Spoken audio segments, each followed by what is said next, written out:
Hello again to another Agakala React. And today we'll be watching 10 movie moments impossible to watch same way after this video from What Culture.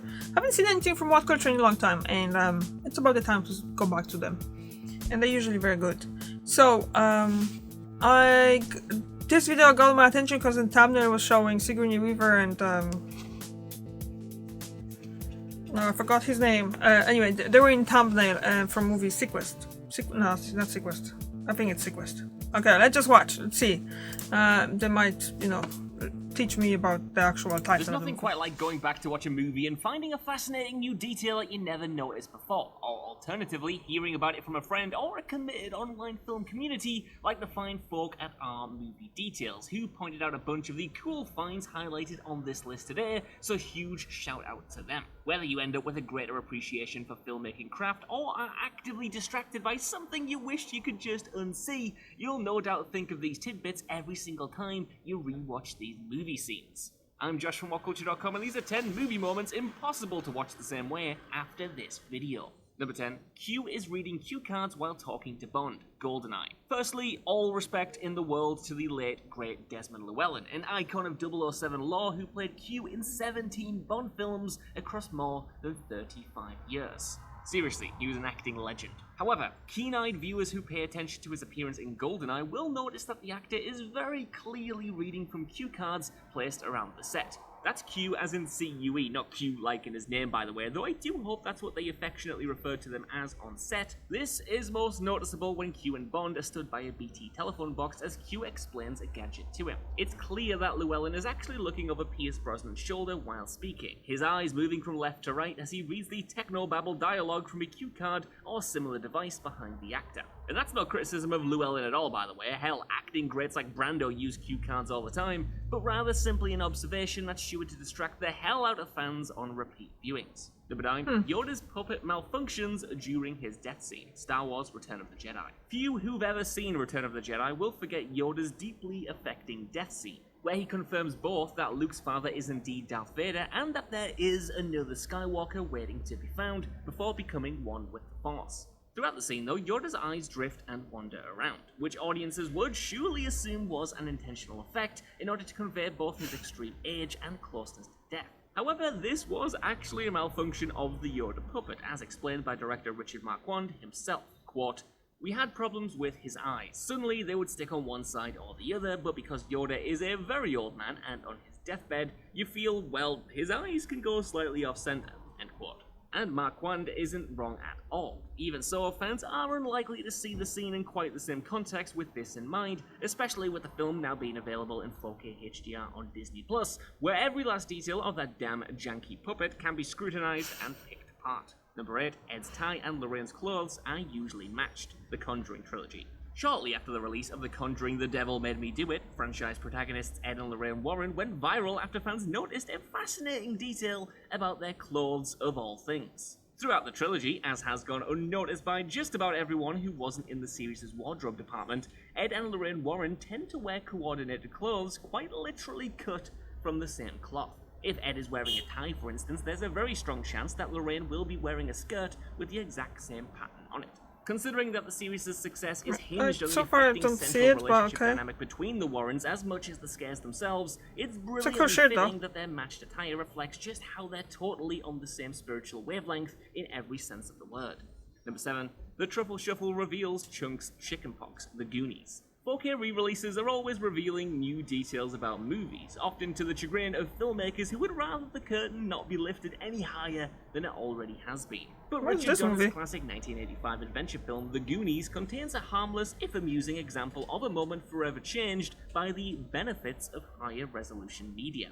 When Chunk performs the legendary Truffle Shuffle near the start of the movie, the 4K release reveals that actor Jeff Cohen actually had a case of chickenpox running across his chest. There is more to the story as well, though. Speaking to Entertainment Weekly, Cohen apparently contracted chickenpox shortly before shooting was set to begin, and fearful that he'd lose the job if he reported it, simply opted not to tell the production about it. Or more likely, his parents didn't want to lose out on a lucrative gig, and so kept it hush-hush. Thankfully, there aren't any accounts of a chickenpox outbreak on the set of the movie, so aside from a permanent high-resolution document of the ailment, all involved seemingly just about got away with it. Number 6. The worm aliens are speaking Jabba the Hutt's language, Men in Black. There are too many wonderful alien creations in the original Men in Black to pick a single favourite. Though who doesn't love those little humanoid worm guy things hanging out in the break room when Kay is showing Jay around the MIB HQ? While we hear the aliens speaking both English to Kay and their own alien language to each other, if you listen extra closely you might notice they're actually speaking a familiar tongue. Specifically the Huttese language spoken by Jabba the Hutt and his kind in the Star Wars franchise. Though it hardly means that Men in Black and Star Wars officially exist in the same universe, it is still fun to consider the possibility that these coffee-chugging, chain-smoking little guys are distant relatives of Jabba. This ties into another more noticeable gag. Remember that movie was fun. George Lucas appears briefly on one of the video screens in MIB HQ, confirming him to be an alien. 5. Z from Ants is hiding in Jalok, Shrek. It's of course extremely common for animated movies to include subtle visual Easter eggs nodding back to their studio's prior films, and DreamWorks' Shrek contains one of the strangest and most subtle references you're ever likely to find. Just as Shrek and Donkey enter Lord Farquaad's lordship of Duloc, they talk to a Duloc mascot who promptly runs away from the ogre in terror before colliding with a That's always funny. Squint super hard and you can just about make out the faint visage of Z, the protagonist of DreamWorks' earlier film Ants, in the ticket booth window. Now, I'm not gonna lie, when I saw this one, I genuinely thought that the scamps over on our movie details were just having a little bit of a joke. I don't see it. A bit of a bit, but no. I booted up Shrek on Netflix, and there the little ant was in all of his horrifying. Oh, there! You'll I was never looking at see the this wrong one window. the same way again. Ah, Gotcha. Number it's 4. true. The village shaman's dramatic pauses are for one specific reason: Indiana Jones and the Temple of Doom. Indiana Jones and the Temple of Doom may be the messiest film in the original trilogy, but it's also full of ludicrously entertaining moments and totally unforgettable characters. One minor character you'll surely remember is the shaman who recruits Indy to retrieve his village's stolen Shiva Lingman stone, played by distinctive Sri Lankan character actor Dr. Nanayakara. During his initial scene with Indy, you might recall that the shaman makes numerous pauses as he speaks, which most viewers understandably assume are simply for dramatic purposes.